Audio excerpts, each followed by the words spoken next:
Welcome, dear students. The current session focuses on synchronic changes in language. I hope and expect by the end of this session, you will be able to understand the term synchronic, and you would also be able to understand what is synchronic linguistics. Well, my dear students, the study of a language at a given time point is called synchronic linguistics. If you think of language development or language changes in two ways. It changes vertically and it changes horizontally.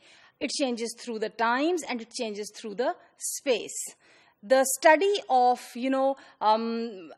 language, when it is from synchronic perspective, it does not deal with the historical dimension. It does not deal with changes through the times.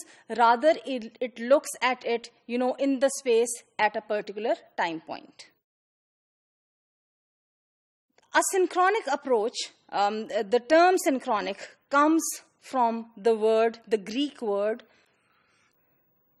which means together, and the other part of the word, the Greek word, which means time. So time together. It considers the language at a moment in time without considering or without taking into account the historical context. The time at which a language can be studied in synchronic linguistics may be the present time, a particular time in the past, or any time in the history, but it would not be related to other times.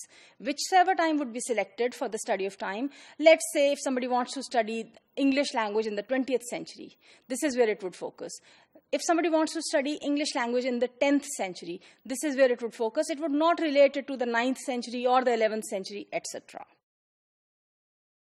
To have some clarity on synchronic linguistics and how it operates, we need to compare and contrast it with diachronic linguistics, which studies time in historical context. So, just to have an idea of this is vertically how historical linguistics or diachronic linguistics would study language, and this is in space at a particular time point how synchronic linguistics would study a particular language in time. So as synchronic linguists, we can study languages by comparing and contrasting various languages or various dialects at a certain time point in the history. We can compare different varieties of the same language. We can compare or contrast pronunciation or vocabulary or spellings or syntax of two or more than two languages at a time. But, we do not consider how those changes evolved through the times. In synchronic linguistics, it is also possible that a linguist may focus on just one language and just study and then describe how that particular language is at a particular time point in the history.